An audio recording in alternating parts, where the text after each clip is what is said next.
Okay, so here we go. Finish up the PowerPoint today. We're going to talk about sort of public perceptions of the bureaucracy. And a lot of this probably will not strike you as being very, well, some of it probably won't strike you as being very interesting, but most of it probably shouldn't strike you as being very outside of what your preconceived notions and expectations are, right? So when I say bureaucracy, most of you tend to think what? Is it good? Bureaucracy good? No. Most Americans will say no. Right? So that for the most part, Americans will say that bureaucracy is underworked, overpaid, lazy, inefficient, yada yada yada. Which is a little interesting because when you look at like the negative attitude of it being inefficient and overpaid and not getting much done, there's also the belief that bureaucrats have too much power. So I guess the theory is that bureaucrats just wield excessive power occasionally. I mean, it doesn't make a lot of sense. It's a vast contradiction. But that's sort of the idea, right? Is that bureaucracy is lazy and ineffective, yet when they want to, they have a considerable amount of power. In all honesty, bureaucracy is sort of a cushion for politicians. In reality, I mean, look. For instance, just look at the Clinton campaign, right? When Hillary Clinton lost the election, who did she blame?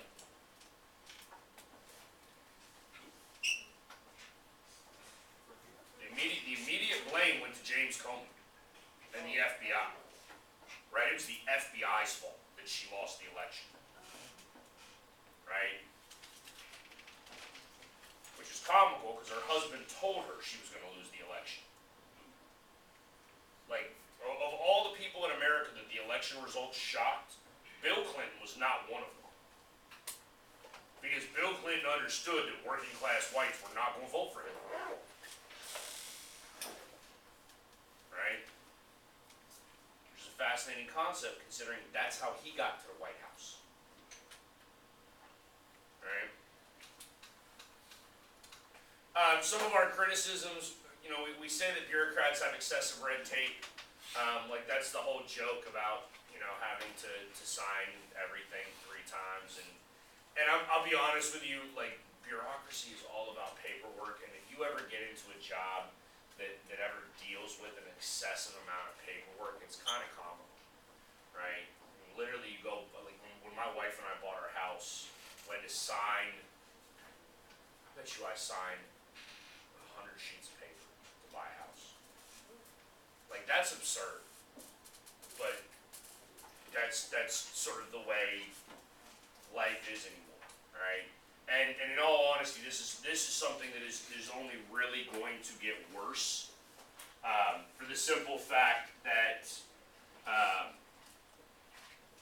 we live in a very litigious society now, right? And so due to that nature, the fact that Americans want to sue people all the time, that's just going to lead to more red tape and regulations and restrictions and sort of ridiculous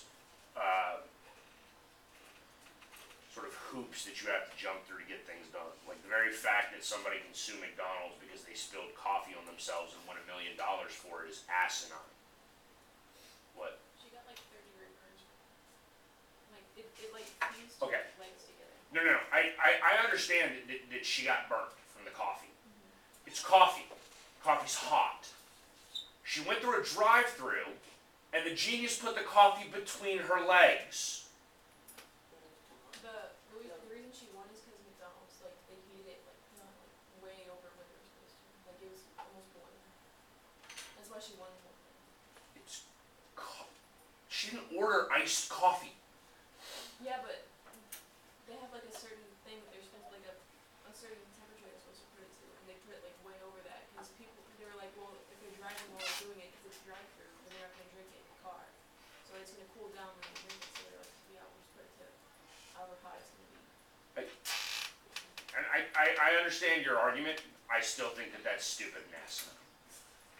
And I think that if you're dumb enough to spill coffee on yourself, you should have the expectation that said coffee is hot. Hot enough to burn you. Okay? Because Starbucks brews their coffee at like 200 and some odd degrees. They burn the crap out their coffee every time you try to order it. Don't ever go to Starbucks. Starbucks coffee is terrible. Every white girl hanging at the door. No, I'm just talking about their coffee, not their like foo-foo girly drinks. Right? I mean, if you like the foo-foo girly drinks at Starbucks, knock yourself out. But like, don't go into Starbucks and ask for just coffee. Like regular black coffee at Starbucks is garbage. I bet they do have good. I'm not a tea drinker.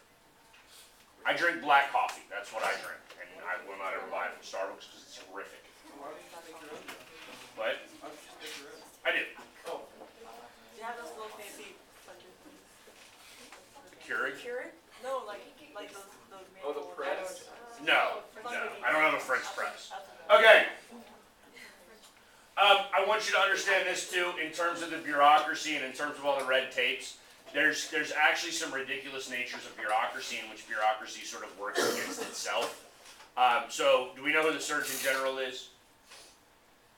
Right, so that's basically the bureaucrat that's sort of in charge of like healthcare in the United, or basic sort of preventative medicine in the United States, right? Like the Surgeon General is the one that tells you, in like the 1980s, they were like, stop drinking apple juice causes cancer. Yeah, in the 1980s they said apple juice causes cancer. In fact, if you live long enough, the Surgeon General will pretty much tell you that everything causes cancer. The irony is like 5 years later, there was a new Surgeon General, and he was like, drink lots of apple juice, it helps prevent cancer. But you have like conflicting sort of priorities within the bureaucracy, right? Because the Surgeon General, obviously, he's all about your health, so he tells you not to smoke. Makes sense, right? Cigarettes bad for you, right? And then what does the agricultural department do? They give money to people to grow tobacco. Make a lot of sense, don't it? Alright? We also have all sorts of redundancies in terms of our agencies. So the FBI and the CIA will argue over whose job it is to do certain things. The DEA, the ATF, Border Patrol agents, those are all, and the FBI, all agencies responsible for drug enforcement.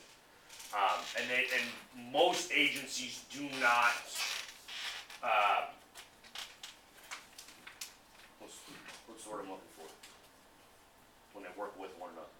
Yeah, you're fine, yeah, cooperate with one another, sure, we'll use that word. Not the word I was looking for, but it works. Alright?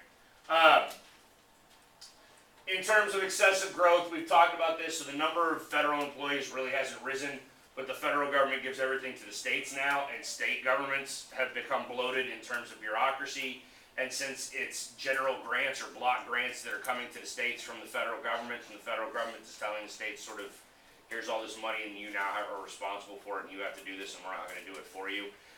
Those really do become sort of federal positions then at that point, right? I realize that there, on some level we probably should make sure that we're sort of railing against the correct bureaucracy. But at the same time, the growth in government and sort of government regulations has led to a growth in state bureaucracy. And if the regulations are at a national level, to me it really means that that's national bureaucracy that's growing. All right. Additionally, you have all sorts of sort of quote-unquote private sector jobs that are dependent upon the bureaucracy. So again, this sort of increases the scope of the bureaucracy. I had a friend when I lived in San Diego, and her job, she was like a project manager for a private company that built naval ships. Right? So technically she technically was not a bureaucrat. She did not technically work for the Department of Defense, but she had like a military civilian ID card that could get her on bases and provided her with like high-level clearances and stuff like that, right? So her job is dependent upon the bureaucracy. All right, what's up? John, you raised your hand? No? Okay, sorry. All right. We talk about this in terms of criticisms. There's no incentive to be good at your job, right? So again, state level bureaucracy, but if you go to the DPS, right, do you get some sort of bonus if you see like 1,000 people in a month? No. Right, so there's no point. I mean, literally, like, go to the DPS sometime and just hang out and just kind of watch the people that work there. It's kind of comical, right? Because every now and then you'll see them like sitting at their computer playing solitaire. And you're like, seriously, there's like 400 people here waiting to see somebody. And you're playing solitaire. Wish you could probably do that with teachers too, I bet, right? Yeah. Right, like you probably go into some classroom and you'd be like, there's 30 kids here trying to learn and you're sitting on your computer playing. Like,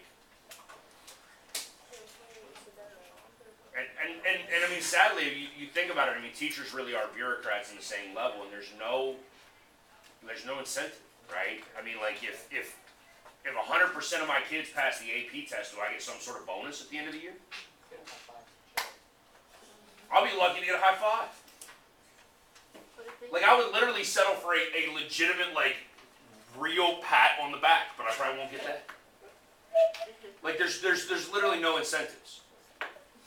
Right? Conversely, if I sat here and gave you worksheet after worksheet in an AP level and was like, here, copy this stuff down, and never taught you any, are you smiling because you've had AP teachers do that? Yeah. Right? Am I somehow going to be penalized? Are they going to come in at the end of the year and be like, your kids did terrible in the test. We're going to need a little bit of that money back that we gave you. No. Okay, there was a stats and calc teacher a couple years ago, and his grades were not, or his like test scores were not very good. Yeah. He doesn't teach here anymore. Well, I mean, theoretically, they could try to do that, but that whole here's the problem. That also depends on the school. And the truth of the matter is, George Ranch is a good enough school, and we have great kids here that people want to teach at this school, right? Like if you go into like the school that I came from, the school I came from in North Carolina, like they almost had to beg teachers to come. Like it was sad because there were teachers there that they were never going to get fired. They weren't good teachers, but you weren't going to be able to replace them with anything better. You know what I mean? So with that, there's the whole status quo concept, right? Just continue to do what you've been doing. There's no point in trying to be innovative or new or, you know, or whatnot. All right. And then essentially you have some sort of tenure. It's really, really hard to fire bureaucrats, right? It's really hard to fire government employees. Okay? In all honesty, it's even difficult to fire teachers. Right? And it's difficult to fire teachers in a state like Texas that's a right-to-work state, which means there is no tenure for teachers in this state. And technically, every single teacher in this building is on a year-to-year contract. Right? But for them to not renew your contract, they still have to go through all sorts of, like, loopholes and show that they've tried everything to, like, make you a better teacher and give you additional help and and then they can get rid of it. Like, it's not an easy thing to do. Right? In reality, the real goal is to make your life so miserable that you quit. Alright? So, sort of the defense here, if we do come to the defense of the bureaucracy, obviously there's a significant amount of regulations. If we try to decrease those regulations, we'd actually have to have them write more regulations to decrease the regulations. So there's an argument that you would actually have to create more red tape to try to get rid of red tape. I'm not sure that I really buy that. But I do think that this aspect here, B, is really the sort of argument as to why red tape is necessary, right? And sometimes when we call it red tape, we could also say it's sort of standard operating procedure. You've heard that term, all right? So standard operating procedure simply means like this is the way we are going to do it every single time, and that way that you know, at least at a governmental level, you have some sort of equity or fairness. Right? They're not coming to you and being like, oh, you're short, so I'm going to belittle you and not give you what you want. Right? You look like you could kick my butt outside. What do you want? I'll give you whatever you need. You know, that's absurd. It doesn't happen that way. All right? again, in defense, Congress could step up and do a little bit more of this, but they don't want to. Alright, so, if you wanted to reduce waste, this actually probably would require more red tape. That's an accurate statement. So in order to try to get the bureaucracies to be I don't want to say more efficient, but less wasteful, you'd have to require more red tape, which would make them a little less efficient, which then you could argue is more wasteful. I mean, if you all of a sudden have to hire people to watch people that you hired to do a job, because the people that you originally hired to do the job might not be doing a job well enough, right? They might be wasting resources. Now you had to hire somebody else to make sure that they're not wasting resources. And then it just sort of becomes redundant and ridiculous and wildly inefficient. Again, Congress could see that it stops growing. They're not going to do that. Although in reality, some agencies do shrink over time. They have gotten smaller. So it can happen.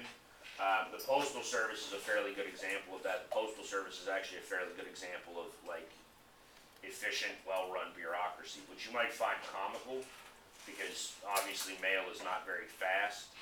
But the Postal Service is one of the few bureaucratic agencies that receives almost nothing in federal funding, right? So part of the reason why stamps have gone up, like, almost annually for the last decade, is because they basically raise their own revenue with shipping and stamps and stuff like that, and they use that to pay for the employees and the trucks and the gas and all that good stuff. Right.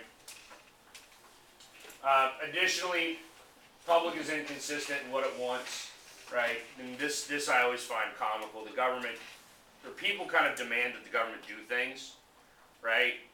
I mean, just look at Obamacare today. You have so many Americans that are sort of demanding, like, we want health care. Health care is a right. We should have health care. And then you give them Obamacare, and they're like, yeah, this doesn't work. I want something better. Like, they question the manner in which the service is provided. Like, they demand the service, and then they get the service, and they go, well, it's not up to my standards. Well, what did you expect? Right? You get what you pay for.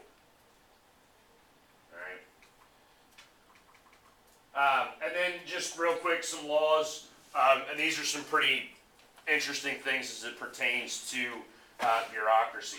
So there's Boren's Law, which basically says that if you're a bureaucrat, if you're sort of struggling, like if you don't know what's going on, just mumble.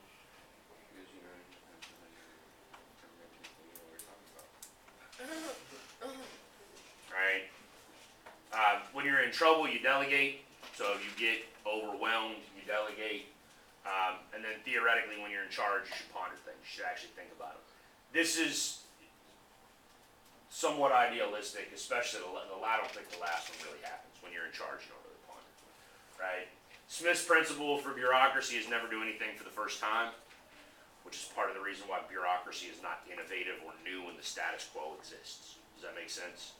You don't want to do something for the first time, especially if it even comes close to working. It's that concept of why fix what isn't broken, right? Might not be wildly efficient, but it is what it is, right?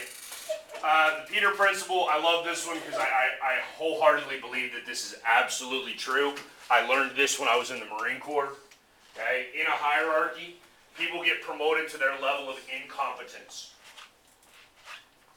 You know what I mean when I say that? So when I was in the Marine Corps, I had a staff sergeant who was an absolute moron, right? Like, arguably dumbest man I've ever met in my life. And I had to take orders from him. Didn't go over real well, right? Now the reason he became a staff sergeant is because he was actually a decent sergeant. And so they promoted him.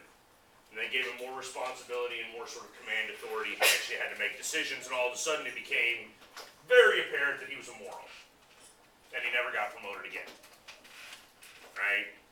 If you're not good in your current job, you're not going to get promoted. But if you are good in your current job, you get a promotion.